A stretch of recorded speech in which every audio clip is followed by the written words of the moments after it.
फिरोजपुर झिरका से कांग्रेस प्रत्याशी मामन खान इंजीनियर के लिए वोट की अपील करने पहुंचे कांग्रेस स्टार प्रचारक राज्यसभा सांसद इमरान प्रतापगढ़ी।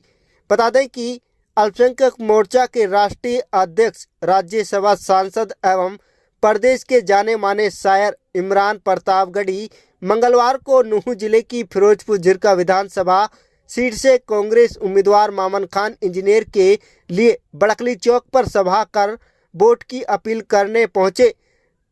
देश के मशहूर शायर कांग्रेस के स्टार प्रचारक इमरान प्रतापगढ़ी को सुनने के लिए बड़ी संख्या में लोगों की भीड़ जुटी। भीड़ को संबोधित करते हुए राज्यसभा सांसद इमरान प्रतापगढ़ी ने कहा कि जब पहले आया था मामन खान इंजीनियर के लिए वोट मांगने तो उस समय मैं सियासी इंसान नहीं था, लेकिन जनता के प्यार की वजह से अब मैं कांग्रेस पार्टी में सांसद हूं। इमरान प्रतापगढ़ी बीच बीच में अपनी शेरो शायरी से समा बांध दिया। भीड़ ने तालियां बजाकर इमरान प्रतापगढ़ी का स्वागत किया। उन्होंने इशारों ही इशारों में भारतीय जनता पार्टी की केंद्र व राज्य सरकार पर जमकर हमला करते हुए उपस्थित भीड़ से कांग्रेस उम्मीदवार मामन खान इंजीनियर को जिताने की अपील की। दर्द बेचारा परेशान है, कहां से उठे। हम एक दर्द से उबरते हैं और सोचते हैं कि फिरोजपुर झिरका जाकर लोगों का शुक्रिया अदा करें। तब तक पता चलता है कि किसी और शहर में कहीं जुल्म सितम है। तो जिंदगी ने इतना महसूस कर दिया कि आपके बीच में आपका शुक्रिया अदा करने नहीं आ पाया था, उसके लिए माफी चाहता हूँ। पिछली बार आया था मामन भाई के लिए अपना दामन फैलाने, तो सिर्फ शायर बन के आया था, एक सियासी इंसान नहीं था। लेकिन इस बार आपकी दुआओं ने हिंदुस्तान की सबसे बड़ी पार्लियामेंट में राज्यसभा में पहुंचा दिया। यह आपकी दुआओं के सच्चे में हुआ है, तो आपका बेहद शुक्रिया अदा करता हूं। थोड़ी देर आपसे गुफ्तगू करूंगा, मुझे पता है धूप बहुत ज्यादा है। इधर जो साथी हैं वो भी बैठे रहेंगे, सुकून से सुनेंगे, तो शायद मैं 10-15 मिनट कुछ बेहतर बोल पाऊंगा। हमारी बहन मुमताज पटेल साहिबा यहाँ बैठी है, हमारा साथी राहुल राव यहाँ बैठे हैं, AICC से जो हमारे ऑब्जर्वर्स लगे हैं, जो हमारे अल्पसंख्यक विभाग के साथी फहीम कुरैशी साहब, बाकी जो जिम्मेदार साथी हैं, मेवात के जो सरपंच हैं। आप जब मैं चुप कराऊंगा, मामन भाई मेरा रोज का काम है, ये भी चुप हो जाएंगे, ये बिल्कुल ऐसे चुप हो जाएंगे जैसे आजकल अडवाणी जी चुप रहते हैं। आप थोड़ी देर मुझे काम करने दो। आप बहुत अच्छे लोग हैं, आपसे मेरा रिश्ता कोई पहले दिन का नहीं है।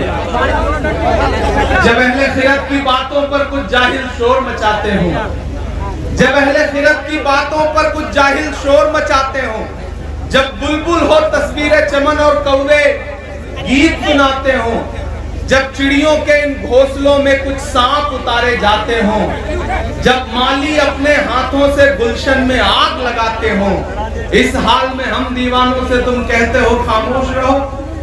हम लोग अनल हक बोलेंगे, हम लोग अनल हक बोलेंगे, हम बोलेंगे। मैं आपके बीच में आज एक सियासी मौके पे गुफ्तगू करने के लिए आया हूं। मेवात वालों, ये वो इलाका है जिससे मेरा रिश्ता कोई नया नहीं है। मैं आपके सुख में, आपकी खुशियों में शामिल होने भले ना आ पाया रहा हूं, लेकिन जब भी इस इलाके में कहीं एक भी आंसू बहा होगा, किसी बेगुनाह का एक बूंद खून बहा होगा, तो इमरान प्रतापगढ़ी आपके दर्द में शामिल होने जरूर आया है। तारीख इस बात की गवाह है। और जब हमारे नेता राहुल गांधी जी ने मेरा हाथ पकड़ के मुझे देश की पार्लियामेंट में बिठाया और मुझसे कहा कि अपने मुद्दों पर आवाज उठाओ, बोलो, लड़ो, तो मेरा खुदा गवाह है कि जब मुझे पार्लियामेंट में बोलने का मौका मिला तो इस इलाके में जितने जुल्म सितम हुए थे, चाहे वो पहलू खान का मसला हो, चाहे हाफिज जुनैद के वालिद साहब यहाँ खड़े हैं, चाहे रकबर का मसला हो, चाहे मोहम्मद उमर का मसला हो, मैंने ये तमाम नाम गिनवा करके पार्लियामेंट में आपके लिए आवाज उठाई है। मैं अपनी जिम्मेदारियों से कभी भागा नहीं। मेवात वालों, आपसे मेरा एक जज्बाती रिश्ता है, वो रिश्ते की बुनियाद पर यहाँ खड़ा हूँ। पिछले बार मैं आपसे कहने आया था कि मामन आपके अपने हैं, इन्हें जिता करके असेंबली पहुंचाइए। तब हालात थोड़े साजगार नहीं थे, लेकिन शुक्रिया फिरोजपुर झिरका की आवाम का कि आपने सिर्फ जिताया नहीं बल्कि इतने ज्यादा वोटों से जिताया कि पूरा हरियाणा चौंक गया था मामन खान की जीत पर। और पूरे 5 साल हम बहुत सारी जगहों पे वोट मांगने के लिए जाते हैं और बाद में जीतने के बाद जब काम करते हुए लोगों को नहीं देखते तो अफसोस होता है कि यार हम गए थे दामन फैला के आए थे। लेकिन ये एक ऐसी असेंबली है और ये एक ऐसा विधायक है जिसको पूरे 5 साल काम करते देख के मुझे हर दिन फख्र होता रहा कि मैं जिस इंसान के लिए वोट मांगने गया था वो डरा नहीं, वो झुका नहीं, कहीं छुप छुपा के खड़ा नहीं, वो डटे हुए। जिम्मेदारी भरी बात कहता हूं, बात जरूरी है इसलिए सुनना। मतलब की बात सबको समझ में आती है लेकिन बात का मतलब बहुत कम लोगों को समझ में आता है। सरकार बनने जा रही है, ढेर सारे एमएलए जीत के आ रहे हैं। उन जीते हुए एमएलए में असरदार एमएलए का पैमाना क्या होगा, कौन कितने ज्यादा वोट से जीत के आया, ये एक पैमाना होता है चुनाव जीतने के बाद जब सारे एमएलए देखे जाते हैं। ऐसे में उस वक्त फिरोजपुर झिरका को ये दम दिखाना है, ये ताकत दिखानी है कि हरियाणा में जीत के तो बहुत लोग आए हैं लेकिन हमारा मामन खान किसी से कम नहीं है। हमने इसको बहुत बड़े वोटों के अंदर से जिता करके असेंबली पहुंचाया। मैंने कहा ना आपसे बहुत ज्यादा कुछ बात कहने की गुंजाइश भी नहीं है। बड़े बुजुर्ग यहाँ बैठे हैं, नौजवान बैठे हैं, माएं बहनें भी मेरी आवाज सुन रही होंगी और कई सारे YouTube चैनलों पे ये लाइव चल रहा है तो लोगों तक आवाज भी जा रही होगी। मुझे हैरत है कि यहाँ के भाजपा के लोग अभी भी झंडा लेके घूम पा रहे हैं, उनमें इतना लिहाज बचा है, उनको शर्म नहीं आ रही है कि यहाँ जब जीतने का कोई मतलब नहीं है तो फिर घूमने की जरूरत क्या है। मुकाबला एक तरफा है लेकिन लोकतंत्र है, सारे मिला करके जितना पाएंगे उससे 3 गुना से तो मामन जीतने जा रहा है। जा रहा है कि नहीं जा रहा है? जा रहा है कि नहीं जा रहा है? ये जो आपका जोश है मुझे पता है वो लोग रैली में तो नहीं आए होंगे लेकिन लाइव देख जरूर रहे होंगे। आज नींद तो नहीं आनी है तुम्हें क्योंकि इस तपती दोपहरी में जो हुजूम उमड़ के आया है, एक बहुत थोड़ा सा साया है, लगातार इतनी गर्मी है, पसीना है, नया पाने की चाहत में पुराना छूट जाता है, तुझे अपनाऊं तो मुझसे जमाना रूठ जाता है। मोहब्बत पढ़ने लिखने में बहुत आसान है लेकिन मोहब्बत को निभाने में पसीना छूट जाता है। मेरे भाई, मुझे पता है आप कांग्रेस पार्टी से, मामन से, इमरान प्रतापगढ़ी से, मरहूम अहमद पटेल साहब से बहुत मोहब्बत करते हैं। ये इलाका, इस इलाके को खास तौर पे डेवलपमेंट की और बहुत खास तौर पे पैकेज की जरूरत है। मैं भी बैठ के मामन साहब से यही कह रहा था कि जब सरकार बन रही हो तो अभी से प्लान बनाइए कि कौन कौन से मुद्दे हैं जिसपे सरकार से लड़के अपना हक लेना है, अपनी सरकार से लड़के अपना हक लेना है। इस इलाके को तालीमी इदारों की जरूरत है।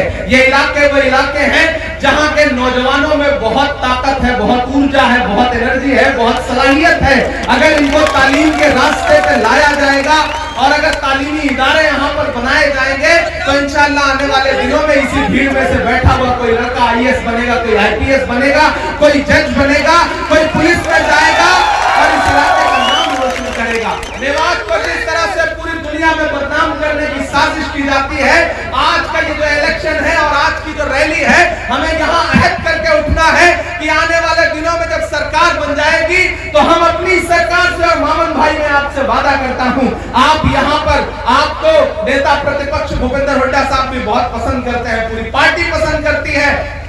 आप यहाँ की एक लिस्टिंग करिए, एक प्रोग्राम बनाइए कि कौन कौन से जरूरी काम है जिनके लिए सरकार से लड़के अपना हक लेना है।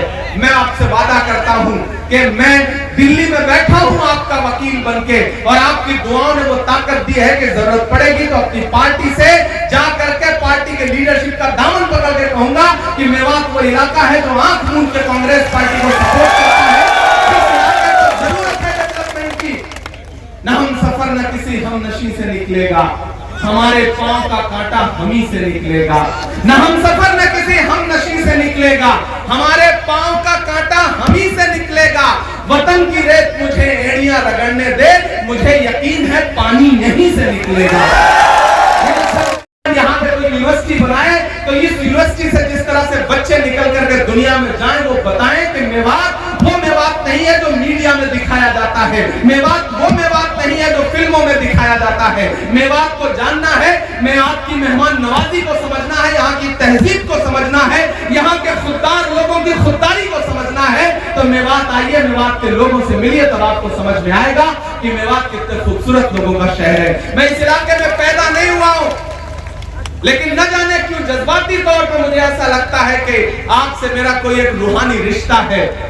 मैं इसी मिट्टी का हूं, मुझे ऐसा लगता है कि मैं आपका अपना हूं, और आपको यकीन दिलाता हूं कि जब भी हिंदुस्तान की पार्लियामेंट में खड़ा होकर बोलूं तो आप यकीन रखना कि इमरान प्रतापगढ़ी जो बोल रहा है वो आपका बेटा है, वो आपका भाई है, वो आपके बीच का है। इधर मामन आपके लिए हरियाणा की असेंबली में खड़ा होकर के आवाज उठाएगा, और इंशाअल्लाह मैं हिंदुस्तान की पार्लियामेंट में खड़ा होकर के आपके लिए आवाज उठाऊंगा।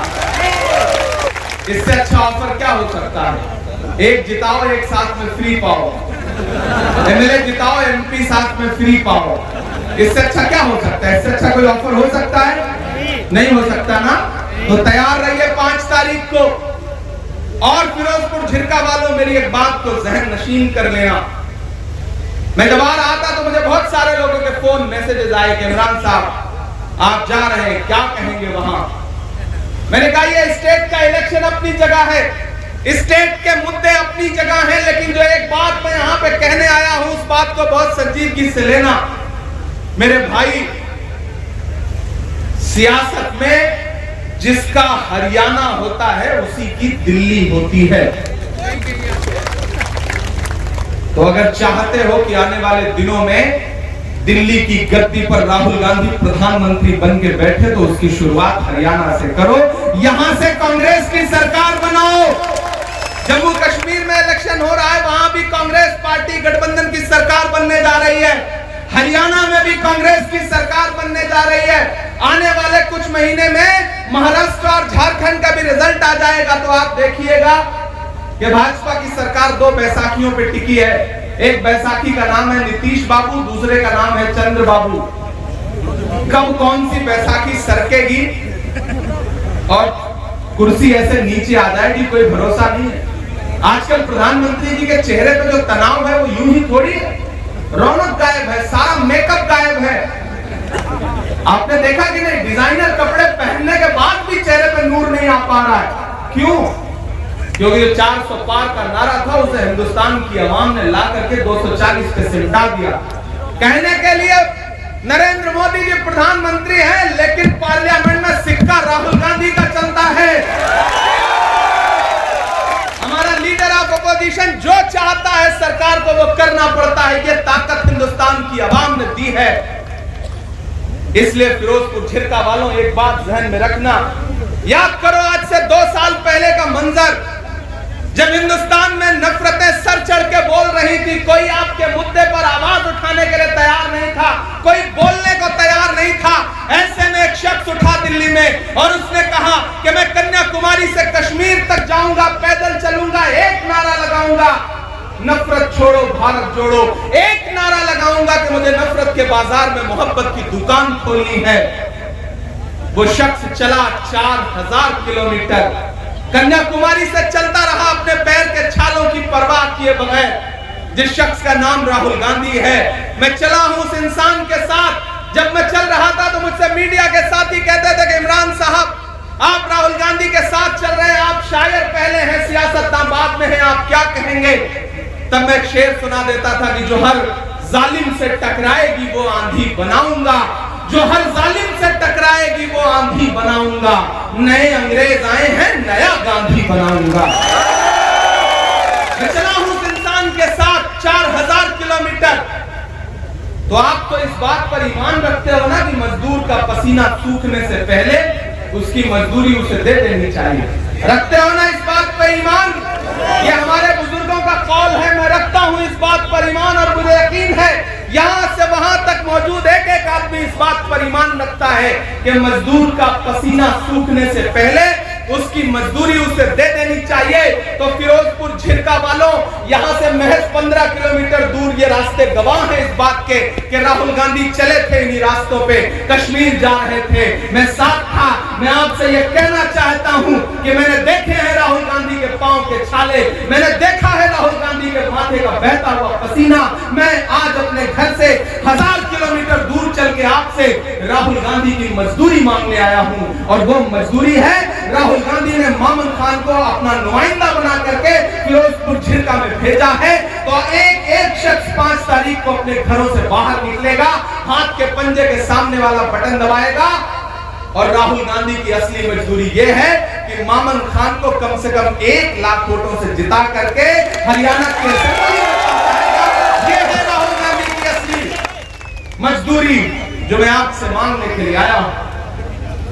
मेरे भाई, भाजपा वाले आपके बीच में आएंगे, झूठ बोलेंगे, बरगलाएंगे, क्लिप काट करके मामन के पुराने नए इधर उधर चलाएंगे, ये सब करेंगे, ये सारी साजिशें होंगी।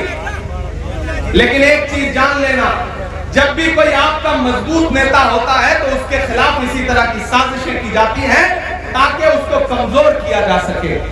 मामन आपका एक मजबूत चेहरा है, मजबूत आवाज है, इसे और ताकतवर करिए, इसे असेंबली में पहुंचाइए।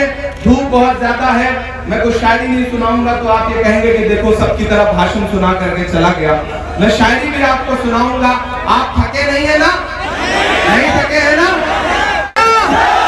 कांग्रेस की सरकार बनाओगे ना? बहुत शुक्रिया। इंशाल्लाह 5 तारीख के बाद 8 को रिजल्ट आएगा, मेरी नजरें यहाँ पर होंगी, और उसके बाद मैं फिर आपके बीच में आऊंगा। और इस बार आप इन्हें एमएलए बना के भेजो, हो सकता है हम इन्हें कुछ और बना के वापस भेजें। और जो पिछली बार वादा किया था ना, उसको देर से पूरा कर रहा हूं, लेकिन इतना कह रहा हूं कि जिस बूथ पर, अब आपकी भी जिम्मेदारी है, 5 साल में आपने एक बार जीत की होती तो मैं आ ही गया होता। इस बार आप कोशिश करना मोहन भाई कि जिस बूथ पर सबसे ज्यादा वोट से आप जीतो, मुझे खुद वहां एक आध बार चाय पीने के लिए ले चलना। जब आप चाहोगे मेरे घर आ जाना, मुझे अपनी गाड़ी में बिठाना और फिरोजपुर झिरका बरकली चौक लेकर के आ जाना। मैं यहाँ के लोगों से, यहाँ के मोहब्बत करने वालों से मिलूंगा, इंशाल्लाह आपका शुक्रिया अदा करूंगा। मामन की जीत आपकी जीत होगी, मामन की जीत मेवात की जीत होगी। बहुत शुक्रिया।